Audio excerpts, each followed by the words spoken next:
Começa agora o programa Bem Viver, uma prosa sobre saúde, bem-estar, comida e agroecologia. Produção Rádio Brasil de Fato.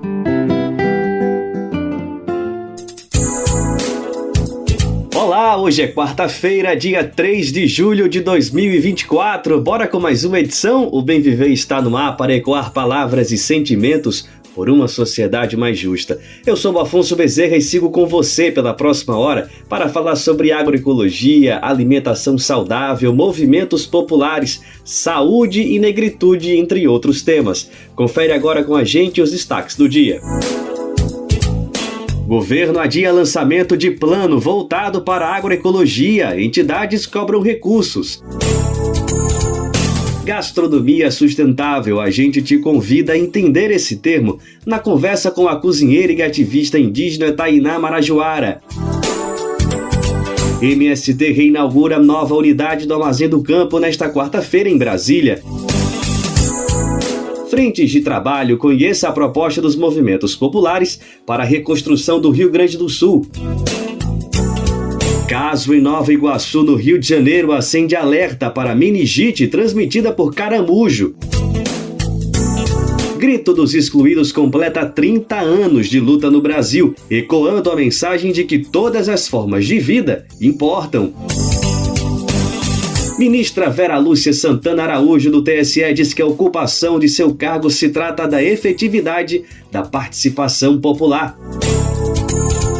Essas e outras você confere logo mais aqui no Bem Viver. E bora começar a edição de hoje falando sobre comida de verdade. É que o repórter Lucas Weber conversou com a cozinheira e ativista indígena Tainá Marajoara. Você já ouviu falar em gastronomia sustentável? Bora entender o que esse termo significa agora mesmo. E o Bem Viver, mais uma vez, tem o prazer e a alegria de receber Tainá Marajoara, ela que é liderança, cozinheira, ativista indígena, membro do nosso CONSE, o Conselho de Segurança Alimentar e Nutricional, e desde 2019 ela administra e cria o Ponto de Cultura Alimentar Iecitatá, que fica no centro, no coração de Belém, fazendo esse circuito curto, trazendo alimentos produzidos em assentamentos, comunidades indígenas, ribeirinhas, para toda a população poder desfrutar a um preço acessível dessa comida, dessa alimentação, dessa cultura alimentar como ela tanto defende. Tainá, sempre uma alegria poder te receber aqui. Obrigado mais uma vez pela disponibilidade, viu? Que Caitureté, gratidão. É uma alegria e honra estar junto do Brasil de Fato, junto do Movimento Sem Terra, dos camponeses e camponesas desse país, que também são nossos irmãos e aliados dos povos originários nas lutas, nos campos das águas e das florestas. Maravilha, a alegria toda nossa, Tainá. Então, para o nosso bate-papo de hoje, a gente queria falar um pouquinho sobre gastronomia sustentável, inclusive é uma data que a ONU, as Nações Unidas, instituíram aí no meado de junho, dia 18 de junho, criou o Dia Mundial da Gastronomia Sustentável, uma palavra toda chique, né? Gourmet, parece que nem é bem brasileira, nos remete a uma coisa que a gente não pode pagar, mas eu acho que é tudo isso que eles querem que a gente acredite, mas é justamente pelo contrário. Vamos tentar ressignificar essa palavra e tentar trazer um pouco mais para a nossa cultura, para a nossa realidade. Eu queria te ouvir um pouquinho, qual que é a importância da gente entender uma gastronomia sustentável? O que significa isso, Tainá? Pois é, né? A gastronomia sustentável, ela pode ser entendida de diversas formas, não só no âmbito daquele restaurante que é a imagem do homem branco sudestino com seu chapéu coque gigante em cima, aquela doma, né, aquela roupa de chefe super branca. É uma imagem de uma comida completamente higienista, uma comida que ela é praticamente estéril e extremamente técnica, onde o ingrediente acaba sendo uma grande estrela e o exímio saber executar das técnicas do hemisfério norte. Então, quando se está buscando essa fala da gastronomia sustentável, também se está falando da questão dos circuitos, os circuitos curtos, as formas de produção, os modos de produção, os modelos de produção, numa outra perspectiva que não é simplesmente essa perspectiva de que é esse exibicionismo técnico, esse exibicionismo elitista. No entanto, a intenção de parecer a gastronomia sempre algo muito elitista, gourmet, muito distante da realidade, também é uma forma de provocar um ilusionismo aos olhos daqueles que buscam essa alimentação. Porque esse padrão branco, do hemisfério norte acaba sendo colocado como uma métrica para que as nossas cozinheiras e cozinheiros originários tradicionais camponeses se espelhem nessas práticas, para que essas cozinhas periféricas se espelhem nessas práticas e tenham como até mesmo uma questão estética referencial daquilo que destrói a sua própria cultura. Então, essa questão de que precisa ser um prato com altura, com textura, com determinado formato e que destrói a presença das nossas cuias, das nossas cerâmicas, das nossas folhas nessas apresentações, isso tudo é a presença do imperialismo na cozinha. E aí a gente sai da gastronomia sustentável para o imperialismo gastronômico e para uma forma de destruição das culturas, porque a destruição da cultura ela é uma destruição estética, ela é uma destruição política, ela é uma destruição identitária e uma ruptura imediata de vínculo territorial, que é aquilo que é mais buscado por esses que patrocinam e que têm na indústria de alimentos e no agronegócio os seus produtos como algo extremamente sofisticado e de grande qualidade apresentado pelos restaurantes e por chefes enquanto garotos propagandas. Se nós formos pensar, é muito importante também o papel da mulher nesse sentido, porque somos nós mulheres cozinheiras que estamos à frente da valorização e do reconhecimento. Não é só, a gente não pode falar só da valorização da agricultura familiar. Porque valorizar a agricultura familiar e dizer que a gente tem a produção da agricultura familiar no prato é importante, mas também é importante reconhecer o conhecimento, a tecnologia, tudo que está sendo empregado ali, não só pela agricultura familiar agroecológica, mas também por povos e comunidades tradicionais, há milênios e especialmente por mulheres. Que são mulheres que estão nas roças, nos campos, nas águas, nas florestas, e também são mulheres cozinheiras que vêm se colocando à frente nesses processos, né? São chefes de cozinha, são mulheres cozinheiras, são mulheres baristas, são mulheres cervejeiras que ainda vêm também pautando. E nós vivemos um contexto capitalista, misógino, racista, a voz feminina e a maestria feminina, seja na cozinha, seja na produção, ela é distanciada também desses protagonismos. É necessário que seja reconhecido em todo o processo a presença da mulher, não só aquela chefe cozinheira, mas também aquela que é chefe e que ela é aliada desses movimentos. Daquela que está no movimento e que ela está no campo, daquela que está no movimento e que ela é professora, aquela que está no movimento e que ela é chefe de cozinha. E quem está nesses movimentos, seja eles os movimentos sociais, os movimentos do campo, da reforma agrária, da demarcação de terras, os movimentos que lutam pelas pautas étnico-raciais e de gênero, estarem presentes de forma cada vez mais contundente na discussão sobre alimentação. Perfeito, Tainá. Isso é muito importante, né? A gente conseguir ver todo esse passado e fazer essa construção, entender como é todo um processo e aonde que nesse processo acontece também esses movimentos de exclusão. Te ouvindo falar um pouquinho antes, até anteriormente, que você falou um pouco de por que alguns pratos são vistos como lustosos e outros, como as cuias, são tentadas excluídas. Me lembro de outra palavra, outra expressão que você também comumente traz aqui nas nossas conversas, que é o racismo alimentar. E eu acho que ele acaba dialogando muito com isso que você também, que a gente está conversando agora, dessa gastronomia sustentável. Eu acho que ia ser legal se tu pudesse explicar um pouquinho como esses movimentos acontecem de maneira entrelaçada, né? Por que ao mesmo tempo que se enriquece, se tenta se trazer toda essa cultura branca, gastronômica, do chefe, com esse chapéu que você muito bem descreveu, que está no nosso imaginário do ratatouille lá, e ao mesmo tempo como essas coisas dialogam com isso, com colocar uma cuia, por exemplo, como um prato feio, que não pode receber um alimento diferenciado, enfim, como que essas coisas acabam se conectando, Tainá? Tu acabaste de trazer um exemplo pra gente, né? O ratatouille. É um exemplo francês, que faz parte exatamente desse imaginário de que a excelência ela vem de lá. Nunca é um cocá, nunca é um turbante, nunca vai ser uma pá, uma vassoura de farinha.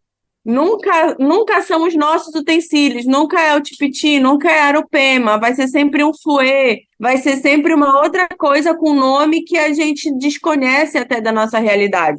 Então, isso também é reconhecer que existe um racismo alimentar, porque quando se fala do racismo alimentar, a gente não está falando só da exclusão do alimento da boca da pessoa racializada. Como aconteceu agora no Rio Grande do Sul, né? Eu sou conselheira nacional no CONSEA, no Conselho Nacional de Segurança e Soberania Alimentar e Nutricional, e nós recebemos inúmeros relatos sobre o impedimento de pessoas negras acessarem doação de alimentos porque elas estavam com algum tipo de adorno ou estavam vestindo suas roupas tradicionais ou mantinham uma guia no pescoço, qualquer coisa que relacionasse diretamente à sua cultura de matriz africana, ela era impedida de receber uma doação em um templo cristão. Outro exemplo aconteceu também com povos guarani, que ao fazerem os seus rezos, os seus cachimbos também foram excluídos de abrigos porque estavam cantando, e eles não podiam cantar para agradecer a comida que iam receber. Então, o impedimento da realização dos ritos, práticas, manifestações, expressões culturais, isso é racismo alimentar. Não é só na hora que vai comer. O que também faz com que exista um obstáculo muito grande, até mesmo de investimentos e de inversões culturais aí, que é quando se coloca um prato numa mesa e se espera que uma cozinheira indígena faça um prato em um formato gourmetizado, como para comer um alimento da Amazônia, ser uma produção de excelência desse alimento da Amazônia, não é uma formiguinha muito bem torradinha, com uma farinha apimentada, não é isso. Precisa cobrir uma formiga de ouro, colocar num corte perfeito, fazer 3 pinguinhos do lado e dizer que isso daí está fazendo gastronomia sustentável. Não é isso. Quando a gente fala de cultura alimentar, a gente está, por exemplo, reconhecendo que existem processos que são protagonizados por povos e comunidades tradicionais, e existem estéticas próprias, saberes, fazeres, falares, que não são apenas disputas políticas de um determinado campo de poder, mas são disputas políticas simbólicas também, porque elas são disputas políticas estéticas, onde a subalternização da estética camponesa e originária ela ocorre de forma proposital, porque ainda é um retrato de que o que vem da senzala é sujo, o que vem da floresta não tem nenhum tipo de tecnologia. Essas comidas que vêm de povos originários e comunidades tradicionais, elas são comidas consideradas primitivas, como ainda em muitos lugares são vistos como cozinhas sem técnicas. E a gente está falando não só daqueles povos que estão em comunidades de acesso remoto. A gente está falando de povos que estão na cidade, de culturas que são vivas, como a cultura alimentar do Pará, que ela é uma cultura alimentar especialmente indígena.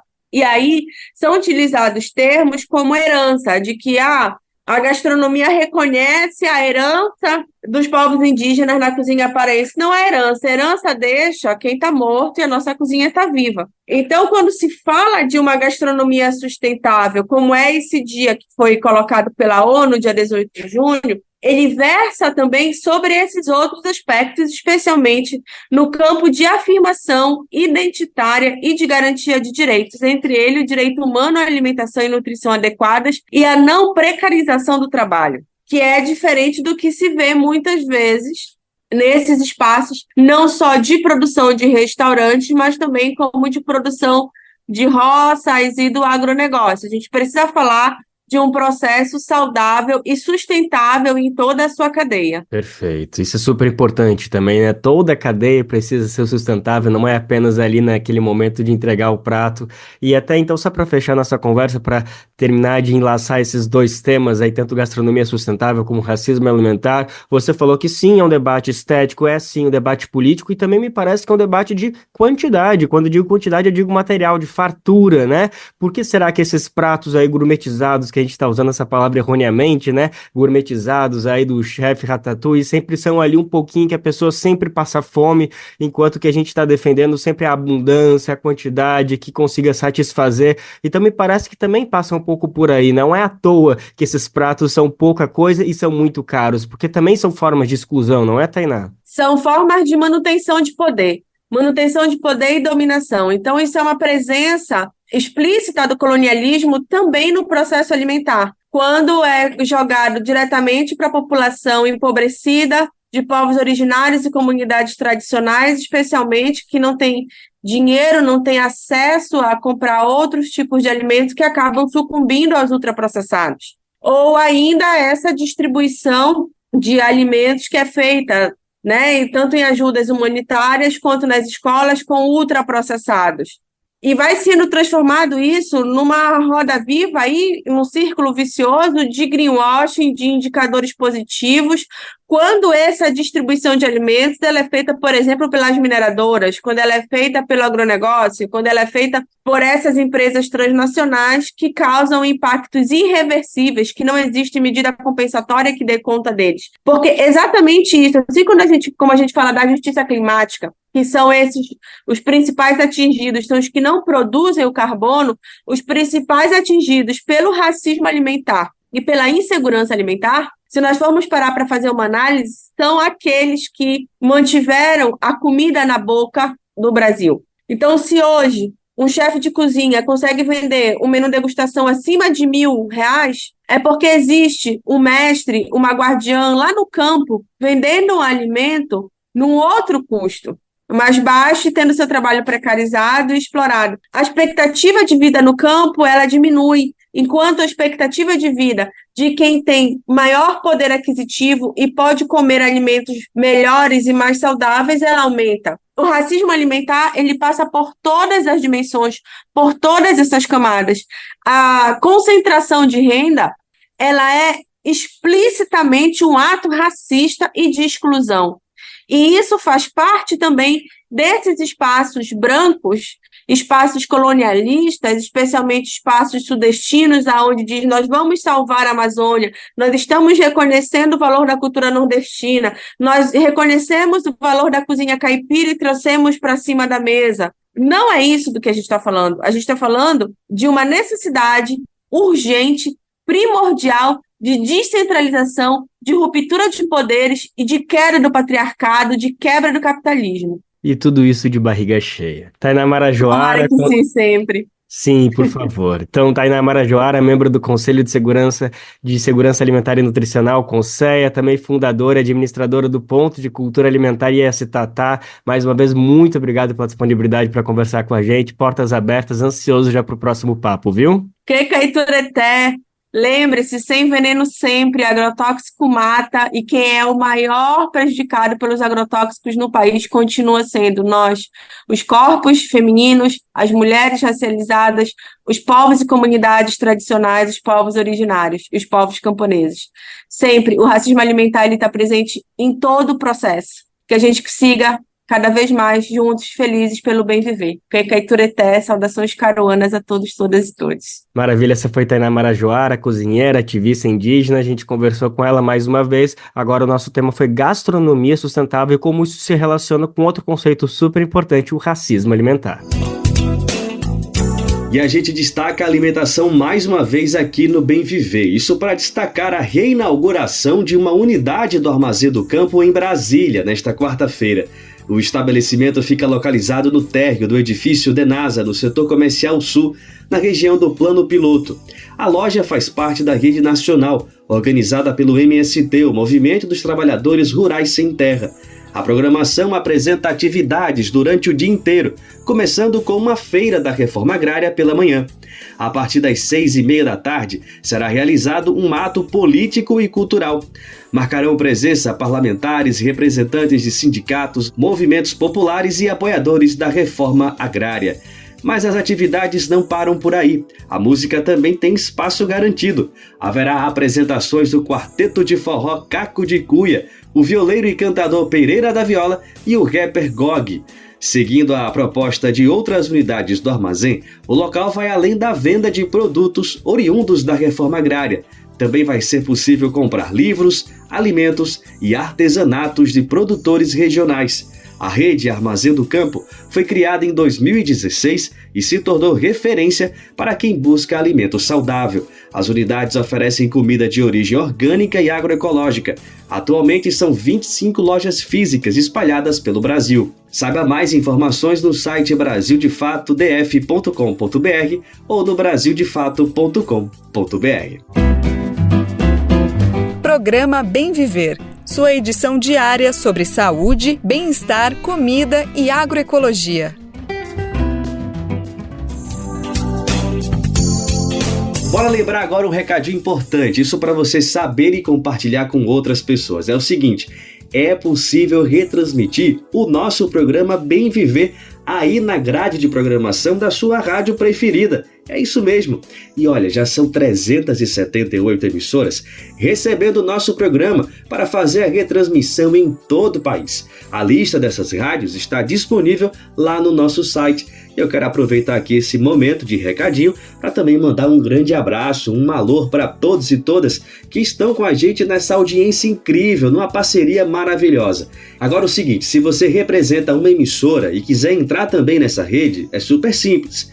Basta se cadastrar acessando o site radio.brasildefato.com.br. Lá você clica em como ser uma rádio parceira. Pronto, é muito simples. E não esqueça, nós estamos também nas principais plataformas de podcasts.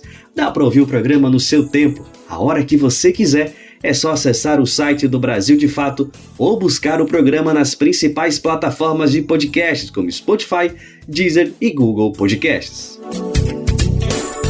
E a gente destaca agora que o governo federal adiou o lançamento de plano voltado para a agroecologia. O PLANAPO, o Plano Nacional de Agricultura Familiar e Produção Orgânica, deveria ser lançado hoje. Vamos entender mais na reportagem do Brasil de Fato. O Plano Nacional de Agroecologia e Produção Orgânica, o PLANAPO, ficou de fora dos anúncios previstos para esta quarta-feira durante o lançamento do Plano Safra de 2024 e 2025, dirigido ao agronegócio, e também do Plano Safra da Agricultura Familiar. O anúncio oficial sobre os planos deve ocorrer no Palácio do Planalto a partir das 3 da tarde. De acordo com o Ministério da Agricultura e Pecuária, o valor a ser liberado para os planos é de aproximadamente 400 bilhões de reais em crédito para empresários, sendo cerca de 293 bilhões destinados ao custeio e comercialização, e outros mais de 106 bilhões para investimentos. Para a agricultura familiar, serão destinados aproximadamente 74 bilhões de reais em crédito. Ainda segundo a pasta, entraves nas negociações sobre o PRONARA, o Programa Nacional de Redução de Agrotóxicos, e dificuldades orçamentárias para os editais dos NEAs, os Núcleos de Estudos sobre Agroecologia e Produção Orgânica, forçaram o adiamento do plano voltado para a promoção da agroecologia, que deve ser lançado agora apenas no próximo dia 16. Para o professor José Nunes da Silva, da Universidade Federal Rural de Pernambuco, e presidente da Associação Brasileira de Agroecologia, a ABA, o governo federal frustrou as expectativas do setor.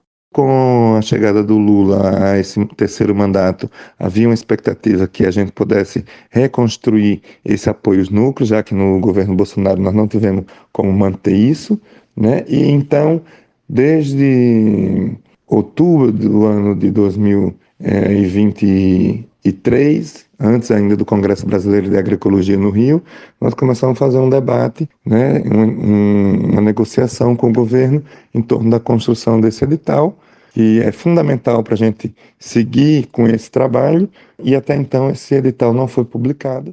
O professor Nunes afirma que os movimentos buscam interlocução com os diversos ministérios do governo, mas até o momento não há sinalização sobre os recursos.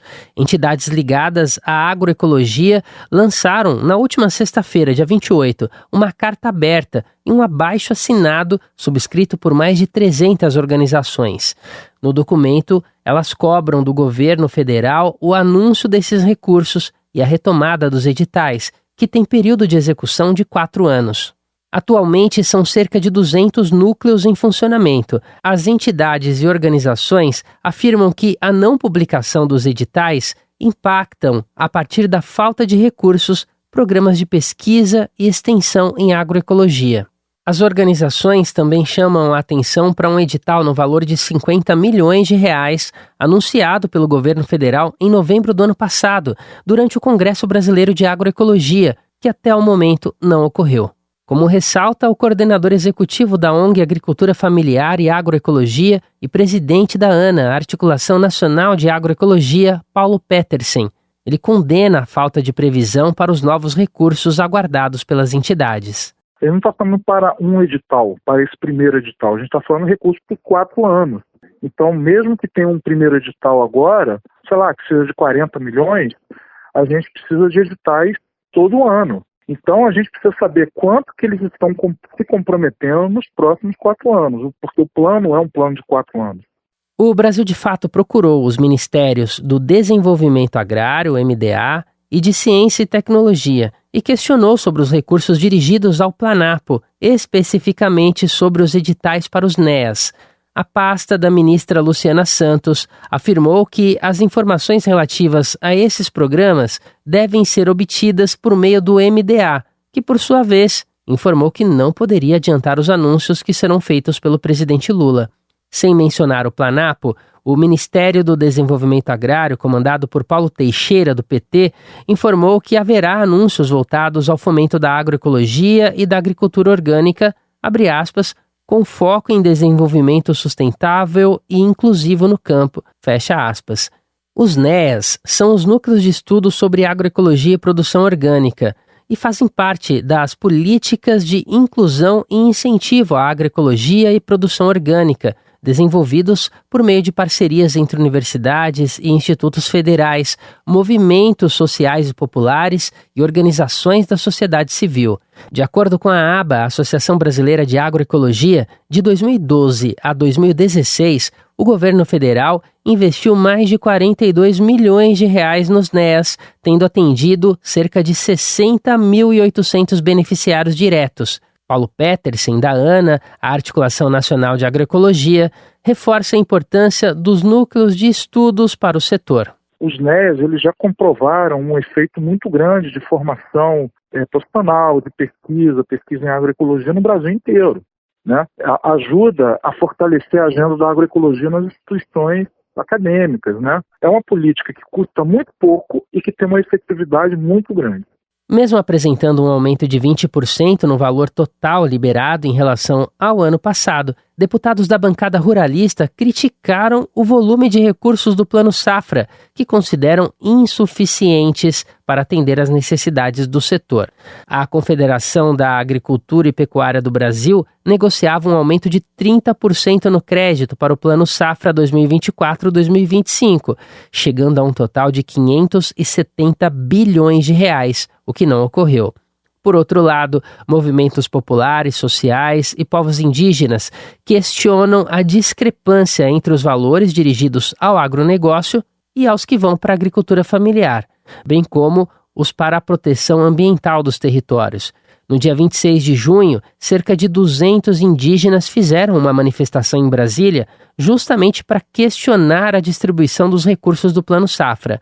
Nas redes sociais, a liderança do Movimento dos Trabalhadores Rurais Sem Terra, João Pedro Stedley, afirmou que, abre aspas, enquanto os empresários reclamam sem motivos, continuam de fora sem acessar o crédito 500 mil famílias assentadas e outras 3 milhões de famílias entre os agricultores mais pobres, fecha aspas.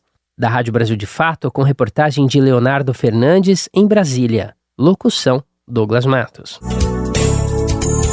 Pois é, o planeta segue dando sinais de que o nosso modelo de desenvolvimento não se sustenta para a vida humana. Em meio a tudo isso, a agroecologia encontra dificuldades para avançar. Por outro lado, as tragédias causadas pela destruição da natureza seguem sendo vistas até como oportunidades para o capitalismo. Você sabe o que significa capitalismo do desastre? O conceito entrou na pauta de uma edição recente do podcast De Fato, produzido pelo Brasil de Fato Rio Grande do Sul.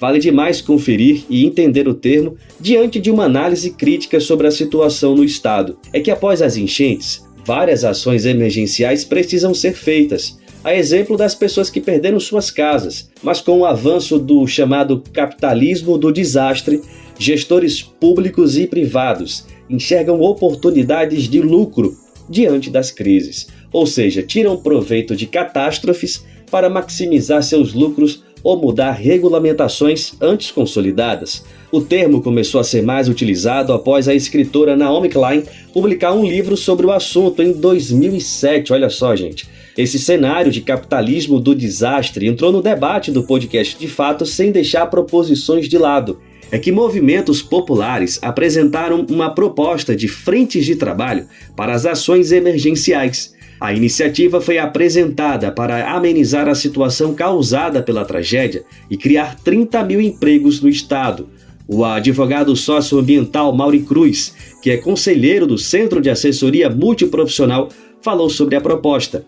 Antes, ele exemplificou situações semelhantes do capitalismo do desastre. O importante é a gente se dar conta, né, principalmente nós que somos dos movimentos sociais, né, e a luta de classe nunca esteve tão aguda como ela está nesse período que a gente está vivendo hoje. Então, um termo que aparece às vezes aí que as pessoas falam pouco, não falam muito, que é o capitalismo do desastre. Inclusive é uma prática histórica do capital, né? As guerras é uma forma de tu destruir para vender construção, né? E a gente viu e acompanhou isso, por exemplo, que os Estados Unidos, ao invadir o Iraque, o Afeganistão, tudo isso, no ato contínuo, as suas empresas estavam lá com recursos internacionais, né, tentando reconstruir, né, o que eles mesmos haviam destruído, né? E é o debate que acontece hoje na Palestina, né? Vocês devem estar acompanhando também.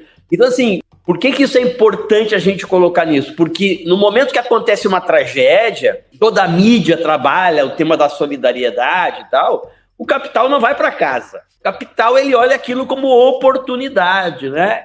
E a primeira coisa, uma das primeiras coisas que a gente viu foram os empresários gaúchos apresentar uma conta de 100 bilhões para reconstruir aquilo que é consequência da destruição que foram eles que provocaram e continuam provocando. Então, as frentes de trabalho, né, elas aparecem como a nossa proposta para o governo federal nessa luta de classe. Inclusive, uma proposta muito modesta, não dá 1% dos valores que estão sendo colocados. Mas, assim, o que irá reconstruir o Rio Grande do Sul é o trabalho, não é o dinheiro. O que reconstrói, o que constrói, o que muda a vida das pessoas é o trabalho. E o trabalho humano é feito pelos trabalhadores e pelas trabalhadoras, não é pelos empresários. Não é os empresários. O que os empresários fazem é acumular riqueza a partir do trabalho das pessoas. Então, as frentes de trabalho, elas são uma oportunidade para o governo, para os governos, federal, estadual, municipal, porque ela está apresentada como uma política pública, ela está baseada numa lei lá do governo Olívio, né, uma conquista do MTD de 2001, né, das frentes emergenciais, lá eram emergenciais, porque a gente vivia um período de desemprego. 2001, para quem se lembra, o presidente era o Fernando Henrique Cardoso, né, segundo mandato do Fernando Henrique, a gente teve aquele golpe do primeiro para o segundo, né, aquela coisa de ficou segurando o dólar e não sei o quê, e o calote, né, da reeleição do Fernando Henrique Cardoso, e nós estávamos numa profunda crise, e o MTD, ao mesmo tempo, o governador do Rio Grande do Sul, Antônio Brito, queria trazer, né, as empresas internacionais para cá, sem gerar emprego, só tendo benefícios fiscais. Aliás, para quem não lembra, a GM, né, recebeu benefício, quando acabou o benefício, ela foi embora. O que nós dizíamos que ia acontecer na época. A lei foi pensada nesse momento. E hoje ela está se encaixando nesse novo momento histórico, que é o momento das emergências climáticas, que ele não é novo, né? O mote aí do que aconteceu em Itajaí, em Santa Catarina, que eu tive a oportunidade de coordenar um evento muito semelhante. Parece que a gente está olhando Porto Alegre, parece que a gente está olhando a Matias Velho, parece que e nós estamos olhando Itajaí, nós estamos olhando Pomerode, nós estamos olhando Blumenau, nós estamos olhando, né, a Brusque, nós estamos olhando outras cidades de Santa Catarina há mais de 15 anos atrás, com fenômenos idênticos, com a mesma situação e, pasme, assim, preocupação nossa.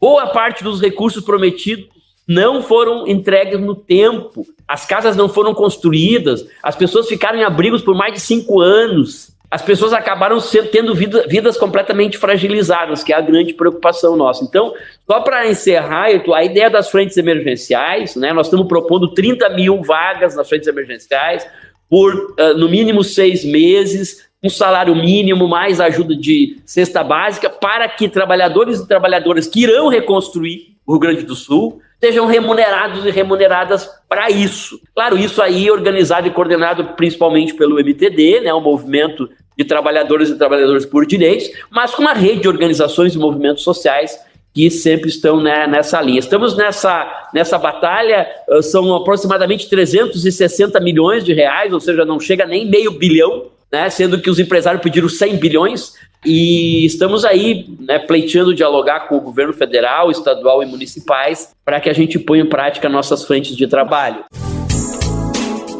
Gente, vale demais conferir mais essa edição do podcast De Fato, que analisa os caminhos para a reconstrução do Rio Grande do Sul. A cobrança é necessária porque, com o avanço desse capitalismo do desastre, a sensação é de uma tragédia contínua. Se você quiser acompanhar o podcast na sua versão na íntegra, vai lá em brasildefators.com.br e confere o conteúdo. Tá muito bom.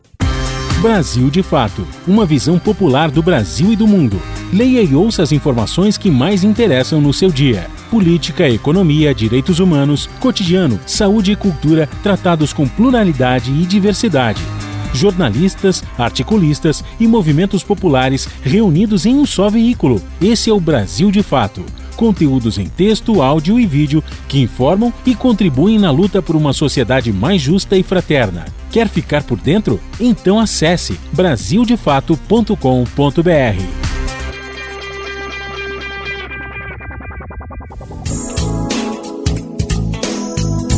E o excesso de chuva e as tragédias em alguns lugares não significa um aumento na média de precipitação em todo o país. Na verdade, para todo o país temos uma baixa pluviométrica e altas temperaturas registradas. Por isso, a ANEEL, a Agência Nacional de Energia Elétrica, acionou a chamada Bandeira Amarela neste mês de julho. Ou seja, presta atenção, hein? As contas de energia devem ficar um pouco mais caras. A previsão é de pouca água das hidrelétricas, o que força o acionamento das termoelétricas. O procedimento tem um custo operacional mais caro, que vai parar justamente na conta de energia. Quem traz os detalhes é o nosso repórter Daniel Lamir. O governo federal acionou a bandeira amarela da tarifa de energia elétrica para o mês de julho. Com esta mudança, a tarifa deve ficar R$ 1,88 mais cara a cada 100 kWh. Esta é a primeira vez que o governo altera o patamar das bandeiras tarifárias desde abril de 2022. Desde então, a bandeira tinha permanecido verde, o que indica uma situação normal no consumo de energia.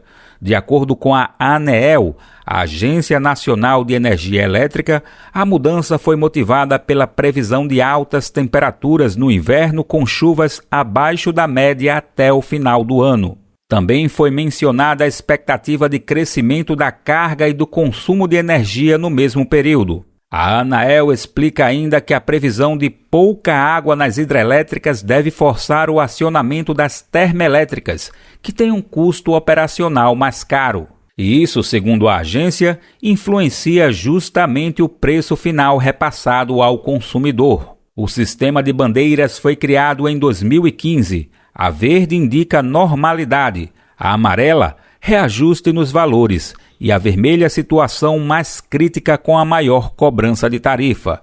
Ele tem o objetivo de garantir mais transparência sobre os fatores que compõem o preço da energia no país e conscientizar o consumidor sobre o uso sustentável.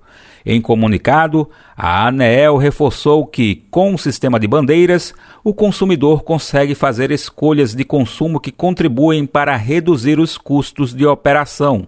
Isso permite, de acordo com a agência, diminuir a necessidade de acionar termoelétricas. Antes das bandeiras, o repasse dos custos só era feito nos reajustes tarifários anuais e o consumidor não tinha a informação de que a energia estava cara naquele momento. Agora, com esse indicativo, a ANEEL entende que é possível uma reação prévia ao preço mais alto.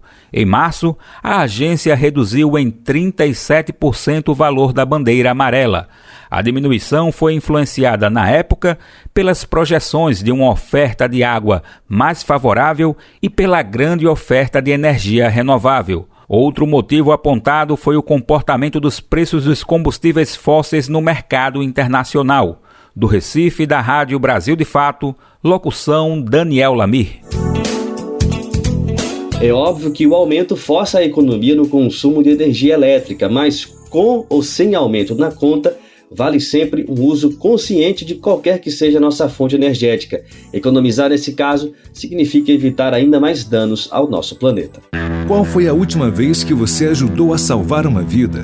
Nájila Lima, do Hemocentro do Ceará, tem um recado para você. As doações de sangue, elas devem acontecer todos os dias, não somente em datas comemorativas como Semana Santa, Natal. O paciente ele não escolhe o dia de adoecer, a gente não tem sangue em farmácia, nem em laboratório. A gente realmente precisa contar com a disponibilidade, a solidariedade das pessoas. Tome uma atitude e salve vidas. Doe sangue. Uma parceria Rádio Senado. E o papo agora é sobre saúde. É que um caso em Nova Iguaçu, no Rio de Janeiro, acendeu o alerta para a meningite transmitida por caramujo. A identificação foi feita por um laboratório da Fiocruz após o registro de um óbito pela doença da cidade fluminense. Vamos conferir na reportagem. O Instituto Oswaldo Cruz identificou em Nova Iguaçu, no Rio de Janeiro, a presença de um verme que vive em caramujos e pode transmitir meningite. A Fiocruz foi acionada pela Secretaria Municipal de Saúde da cidade, na Baixada Fluminense, para confirmar o caso após um óbito ocorrido no último dia 22 de abril. A partir de então, a morte passou a ser investigada com a suspeita de que a doença teria vindo do contato da vítima com caramujos. Com o apoio de especialistas da Fiocruz, coletas foram feitas no bairro Ipiranga, pertencente à unidade regional do governo de Cabuçu, onde a pessoa contraiu a infecção. O verme causador da doença foi detectado num caramujo aquático do gênero Pomacea, conhecido popularmente como lolô ou aruá. A detecção foi realizada por meio de exame parasitológico dos moluscos e sequenciamento genético do parasita. Ao todo, 22 moluscos foram analisados. Após a confirmação da infecção no caramujo, outra equipe da Fiocruz passou a integrar uma investigação epidemiológica mais ampla na cidade. Também foram coletados 15 animais, incluindo ratos, gambás e preás. As análises estão em andamento para confirmar a infecção nos mamíferos. A meningite transmitida por caramujos é chamada de meningite eosinofílica. Já a doença é causada pelo verme Angios strongylos cantonensis. No ciclo de vida desse verme, roedores atuam como hospedeiro das formas adultas do parasita que se reproduzem no organismo dos animais e geram larvas. As larvas são eliminadas nas fezes dos ratos e ingeridas por caramujos. Dentro dos moluscos, elas adquirem a forma capaz de infectar animais vertebrados.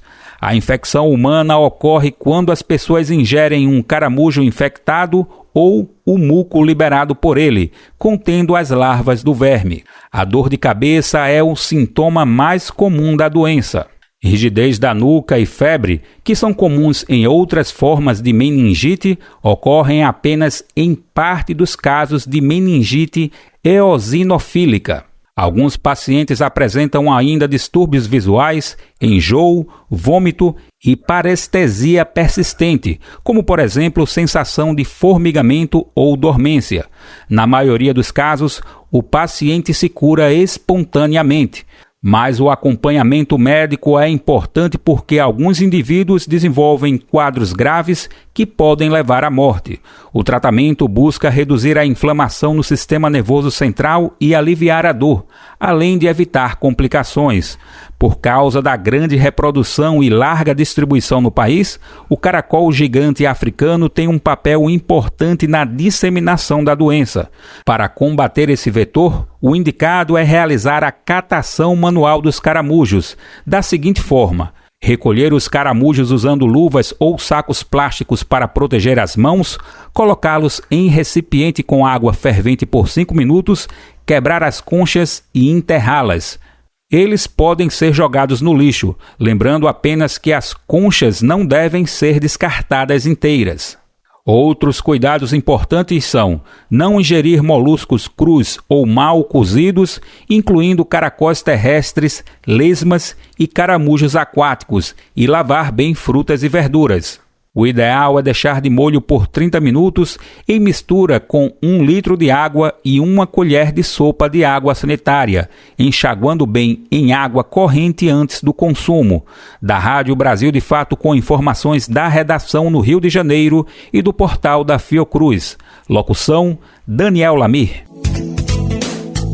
Gente, existem algumas formas de prevenção da meningite. Uma delas é manter a vacinação em dia. A rede pública de saúde também oferece vacina contra as formas mais graves da doença. Vamos ficar atentos.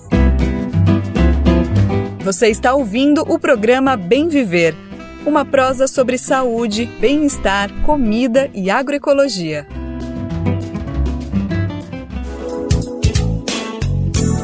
E olha, um recadinho aqui para ninguém esquecer. Você que chegou agora aqui no nosso programa ou está ouvindo pela primeira vez, o Bem Viver é um programa diário do Brasil de Fato. Nós temos um encontro marcado sempre de segunda a sexta, a partir das 11 horas da manhã. E você pode nos ouvir pelo rádio, no radinho de pilha tradicional, ou também pelas principais plataformas de podcast. No nosso site lá no Brasil de Fato, na aba Rádio, e também através das nossas emissoras parceiras.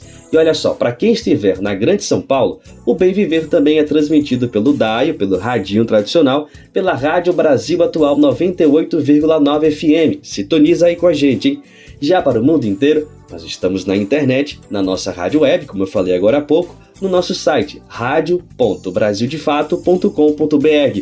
Agora, se você está muito ocupado e quiser ouvir o programa em outro horário, recuperar algum conteúdo, é só acessar o site do Brasil de Fato ou buscar o programa nas principais plataformas de podcast, como Spotify, Deezer e Google Podcasts. A advogada Vera Lúcia Santana Araújo assumiu o cargo de ministra substituta do TSE, o Tribunal Superior Eleitoral, em dezembro do ano passado. A nomeação foi feita pelo presidente Lula e realçou a condição de segunda mulher negra a ocupar o cargo na corte. A primeira é a advogada Edilene Lobo, escolhida também pelo presidente em junho do ano passado. Lula escolheu Araújo em uma lista com outras 3 mulheres, que foram indicadas pelo STF, o Supremo Tribunal Federal, em setembro de 2023.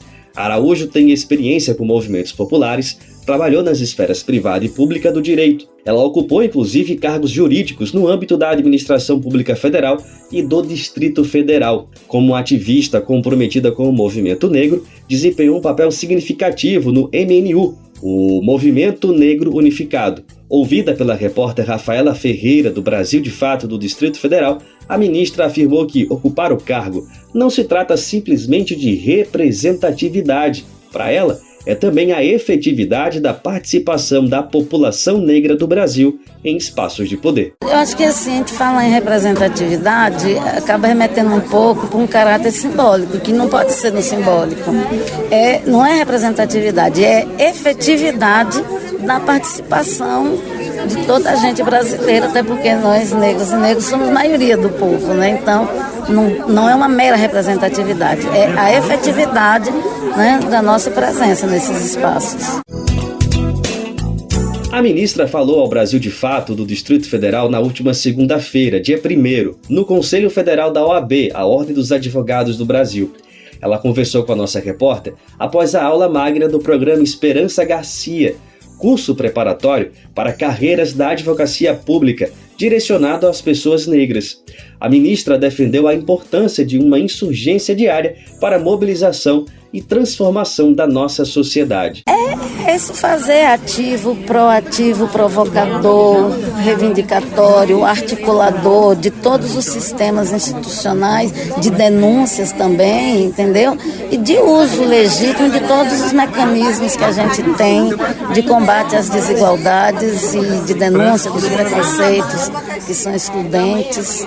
Então é essa insurgência que eu acho que nos mobiliza.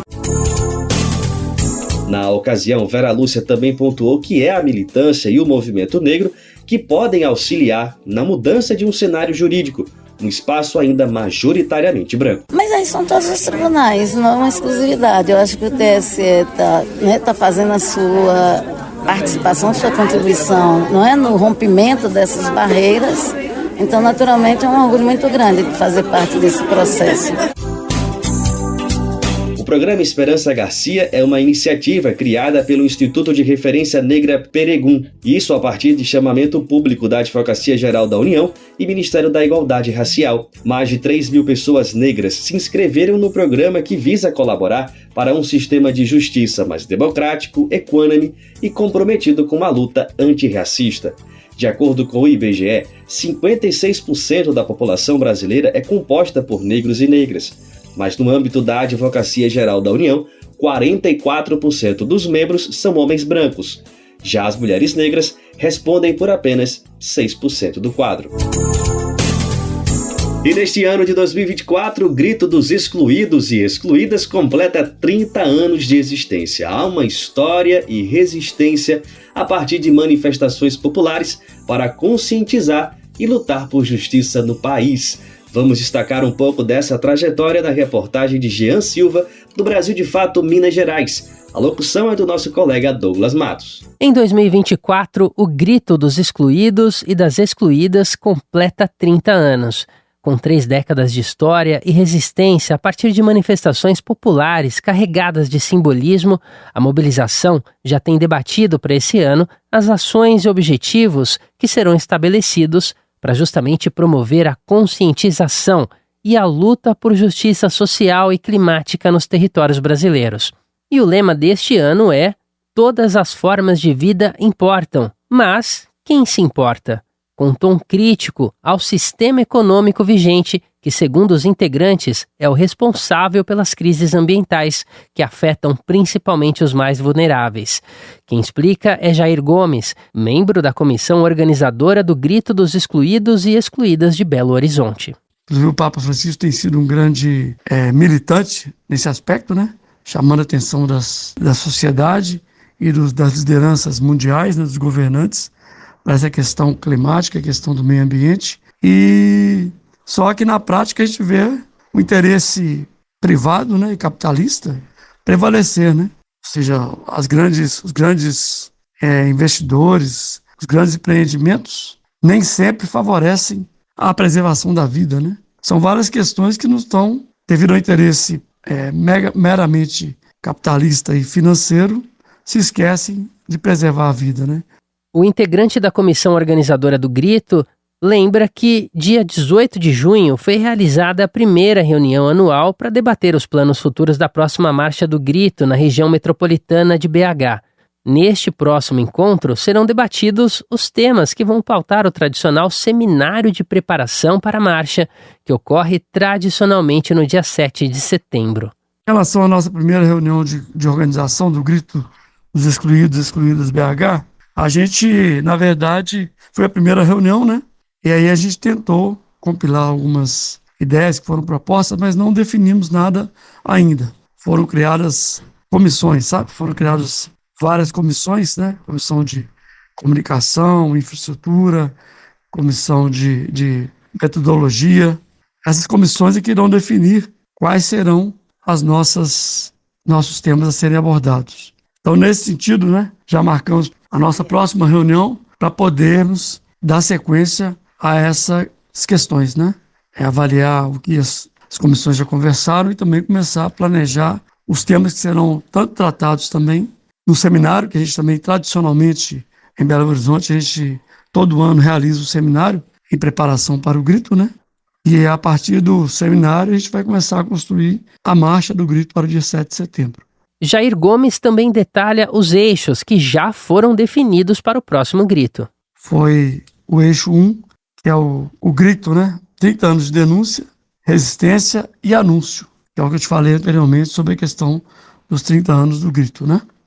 A questão das políticas públicas também, necessárias para serem implementadas e reforçadas. A questão da democracia e soberania, como item 3, né? O item 4, violências estruturais, patriarcado, racismo e machismo. Item 5, povos originários. 6, desigualdade, economia e justiça social. Então, basicamente, é isso que a gente está construindo, né? Estamos planejando aqui o Grito dos Excluídos de BH. A segunda reunião ocorre no dia 3 de julho, às 7 da noite, no Espaço Franciscano, em Belo Horizonte, que fica na Amazonas, número 341, terceiro andar. Já o seminário acontece no dia 10 de agosto na Igreja Nossa Senhora da Conceição, localizada na rua Além Paraíba, 152, no bairro Lagoinha, na capital mineira. O primeiro grito dos excluídos e excluídas foi realizado em 7 de setembro de 1995, tendo como lema "A vida em primeiro lugar", e ocorreu em 170 localidades. Em Aparecida, no interior de São Paulo, foi realizado junto à Romaria dos Trabalhadores e Trabalhadoras, parceria que continua até hoje. Em 1993, no município mineiro de Montes Claros, já tinha acontecido o Clamor do Sem-Teto, encontro que depois foi identificado como precursor do Grito dos Excluídos. A mobilização ocorreu após visitas às ocupações urbanas durante a campanha da fraternidade daquele ano. O tema era "Onde moras?" E como tudo ocorreu próximo ao 7 de setembro, foi realizada uma parada cívica durante o desfile oficial. Aí as famílias organizadas, os jovens e todos os simpatizantes àquela causa tomaram as ruas com cartazes que manifestavam a indignação com a situação dos moradores das favelas de Montes Claros. A partir de 1996, o Grito dos Excluídos e Excluídas foi assumido pela CNBB, a Conferência Nacional dos Bispos do Brasil, que o aprovou na Assembleia Geral como parte do projeto Rumo ao Novo Milênio. Da Rádio Brasil de Fato, com reportagem de Jean Silva em Belo Horizonte, Minas Gerais. Locução, Douglas Matos. Que maravilha recordar toda essa trajetória e que cada vez mais o grito possa ecoar para todas as direções, todas as formas de vida importam. A gente destaca agora que o circuito literário do Parque Municipal de Belo Horizonte ganhou reforços de peso. Carolina Maria de Jesus e Lélia Gonzalez, intelectuais mineiras, tiveram suas estátuas em tamanho real inauguradas no último domingo, dia 30. Elas são as primeiras mulheres negras representadas no circuito, que até então só contava com homens e com a poeta Henriqueta Lisboa. A presença das escritoras foi idealizada por duas mulheres. Uma é a jornalista e doutoranda em Comunicação e Cultura, Etienne Martins. Outra é a presidenta do PSOL da capital mineira, Joseli Rosa. Os monumentos acompanham informações sobre o trabalho das intelectuais homenageadas. Também fazem parte do circuito literário as estátuas de Henriqueta Lisboa, Carlos Drummond de Andrade, Pedro Nava, Roberto Drummond e Murilo Rubião. Também está presente a obra O Encontro Marcado, que reúne Otto Lara Rezende, Fernando Sabino, Paulo Mendes Campos e Hélio Pellegrino. As estátuas podem ser visitadas todos os dias no Parque Municipal, que fica no centro de Belo Horizonte. A entrada é gratuita. E a gente encerra a edição de hoje com um pouco da música Vedete da Favela, da também cantora e compositora Carolina Maria de Jesus.